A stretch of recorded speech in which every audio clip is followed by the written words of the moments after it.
Seau à la main, Adja Sidoni remplit les abreuvoirs de ses porcs. Elle perd toute la journée dans sa porcherie. Avec 2 porcs, il y a de cela 6 mois, elle a aujourd'hui une quarantaine de têtes. C'est une activité qui me plaît et qui est rentable aussi, quand c'est bien fait et puis quand il y a les moyens. Donc c'est pour ça que j'ai voulu faire ça. Au quartier Kofi Krou, toujours dans la commune de Bouaké, Kofi Rosemond s'est spécialisé dans l'aviculture. Le début, c'était pas facile. Beaucoup de gens m'ont découragé que c'est pas métier des femmes, que c'est métier d'hommes. J'ai commencé en 2009. Élevage de volailles et de porcs, activité autrefois réservée aux hommes pour sa pénibilité. Ces femmes ont choisi ce secteur d'activité pour assurer leur autonomie financière. Aujourd'hui, on peut dire que Rosemond est une femme autonome grâce à l'élevage de poulets parce que j'arrive à subvenir à mes besoins, j'arrive à subvenir à aider mon mari, j'arrive aussi à aider mes enfants pour aller à l'école. À la maison, j'aide mon mari. D'abord, j'aide à payer le loyer, même la nourriture. Souvent aussi, j'interviens. L'élevage de porcs est un moyen pour l'autonomisation de la femme. Parce que si c'est bien fait, ça rapporte. Dans la quête de leur autonomisation, ces femmes bénéficient du soutien d'une ONG internationale. CARE a commencé d'abord par l'encadrement, l'entraînement, l'éducation financière, la vie associative et à l'entrepreneuriat. Et ensuite, maintenant, le summum, c'est le lien avec les structures bancaires. À côté de cette volonté de se prendre en charge, les femmes sont confrontées à la question foncière. Une femme, pour avoir une locale, pour dire que tu vas faire ton travail, c'est pas facile. Avec l'intervention de CARE, on arrive quand même à avoir certaines victoires dans ce domaine-là. Mais il faut dire que c'est un peu compliqué. Mais on essaie tant bien que mal de pouvoir essayer de permettre à ce que les femmes puissent avoir accès à la terre. Avec le soutien technique et financier de CARE International, ces femmes comptent agrandir les fermes pour embaucher des jeunes filles en quête d'emploi. D'ici 2 ans, 3 ans, je peux employer. Ce n'est pas seulement mes soeurs, même les jeunes gens, pour qu'on puisse faire le travail ensemble. En Côte d'Ivoire, elles sont désormais nombreuses les femmes qui ont choisi l'élevage comme voie de leur insertion socio-économique.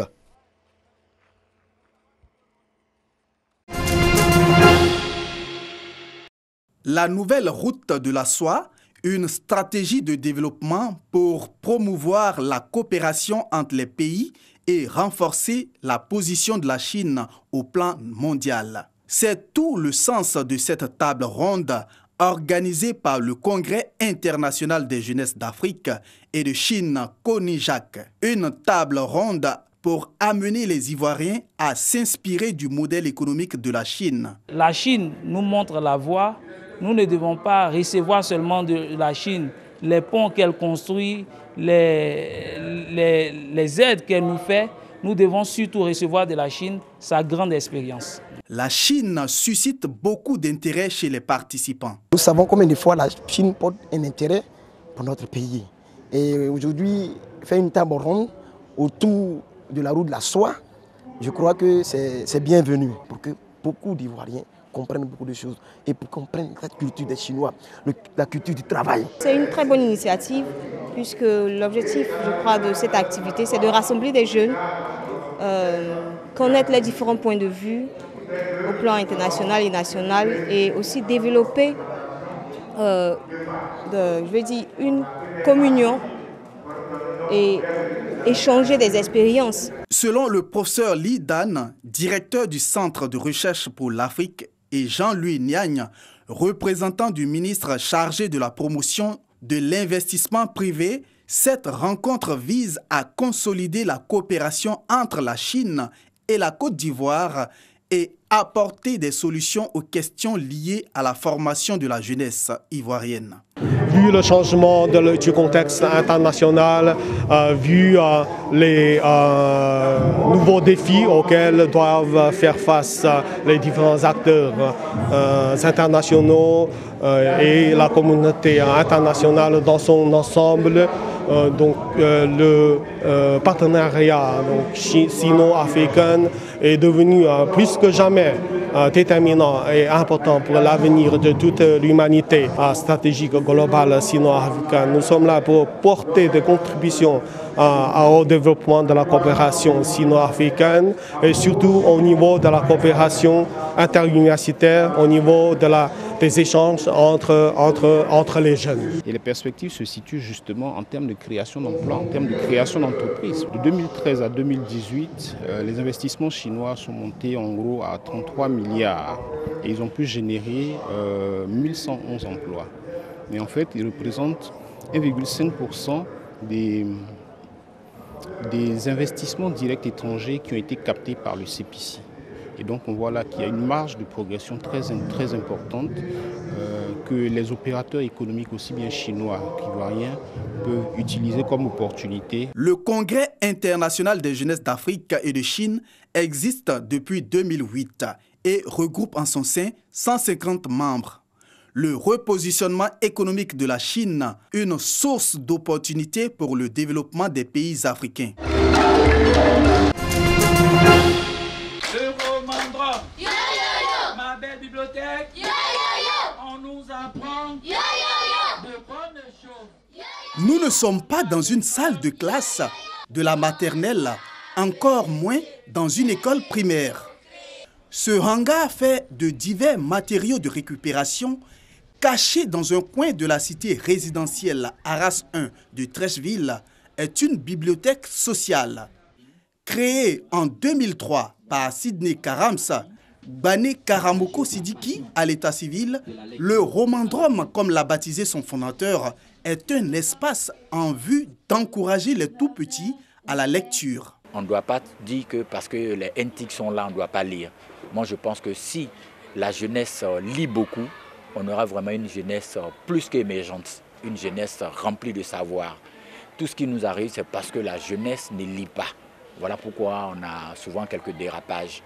Pour sa rentrée littéraire 2019, c'est Ismaël Patrice Achirou, cadre de santé en France et membre fondateur de la structure Aide aux aidants 33, basée à Bordeaux, qui vient présenter son deuxième livre intitulé « Le dernier des SDF ». À travers le dernier des SDF, je vais à la rencontre des personnes à la rue. Et l'accompagnement que moi, le jeune noir soucieux de leur devenir, que je peux organiser un peu, des histoires de vie, des pans de vie qui me sont confiés. C'est un clin d'œil aussi à la jeunesse africaine en disant attention, attention, vaut mieux un petit chez soi qu'un grand ailleurs parce que la misère aussi existe en Europe et moi, je suis le témoin privilégié de cette misère-là que nous voyons au quotidien.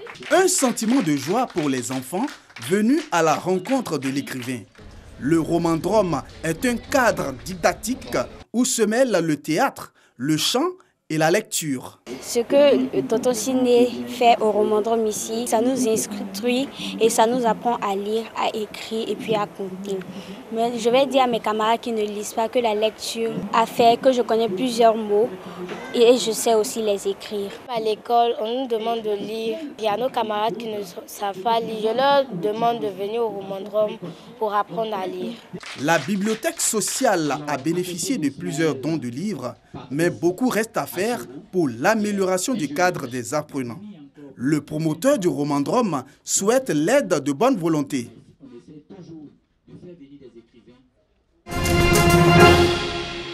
Après des décennies d'attente, le président sénégalais Macky Sall et son homologue gambien Adama Barrow ont inauguré ce lundi 21 janvier un pont qui doit faire sauter un important bouchon sur les réseaux routiers ouest africains, désenclaver la Casamance et doper les échanges commerciaux dans la sous-région. Ce pont est ouvert ce mardi aux véhicules légers, voitures, bus de moins de 35 places et à partir de juillet aux véhicules lourds et camions. Les agriculteurs casamançais n'auront plus de soucis majeurs pour transporter leur production vers les grands marchés du nord du Sénégal. Le pont a pour vocation de s'intégrer dans le corridor devant relier Dakar à Lagos en passant par Bissau et Conakry.